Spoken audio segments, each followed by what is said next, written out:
Ice Age.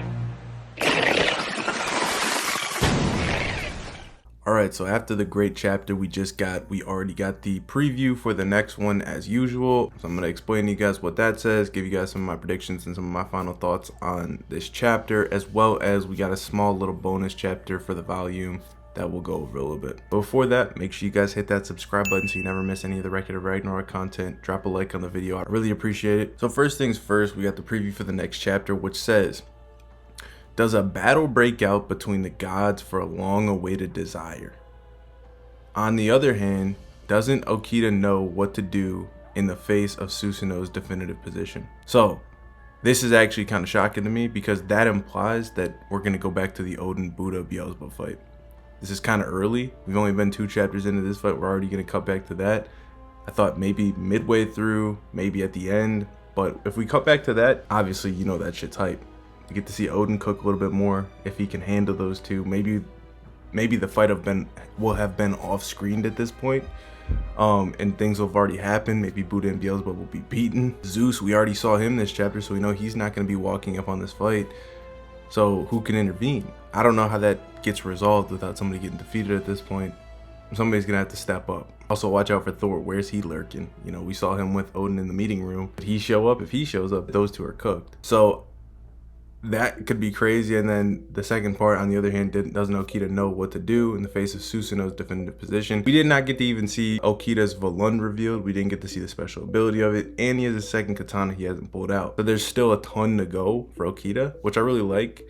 And as I mentioned that in my breakdown, like, this fight is shaping up to be one of the best. They ran through a lot of Okita's established techniques from his prequel manga already, so that means we have open doors for a ton of new things to be showcased to us, and that's really exciting. Susanoo, though, no hits were landed on him, was able to block all of Okita's attacks. Now I expect Susanoo to be the one on the offensive this chapter, and Okita's going to be the one reeling. Okita's going to be the one trying to counter, and we'll see. I think that there will be a blow landed in this chapter, whether that be on one side or the other. The pendulum may swing back to Okita because, like I said, we're going to have to get that Volund reveal.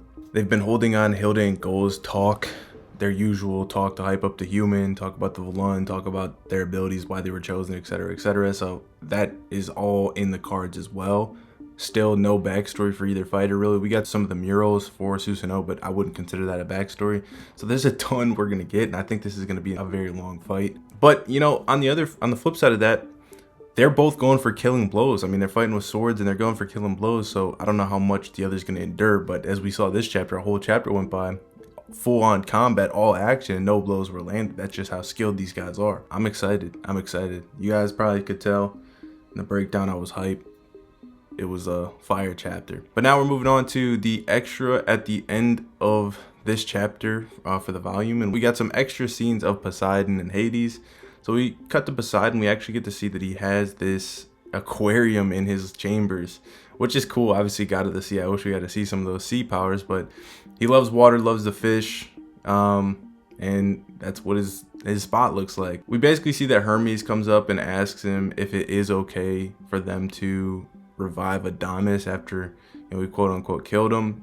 He was able to retrieve his body, and Hades was going to revive him, but they asked Poseidon for permission first, which is pretty cool. Then we basically see that Adamas got a chair right next to Hades in the underworld. He made him a god down there, and he allowed his brother to sit next to him. But the translations are a little weird because there's no like official translation for these, but I read somewhere that they said that Hades like forgot his name, and that's why he called him Adamantine instead of Adamas, which is just, that's so pathetic for Adamas if true. But always cool to see a little bit more information about this. We already knew Poseidon. It was alluded to that he allowed this to happen, but the confirmation that he was just like, whatever, I don't give a shit.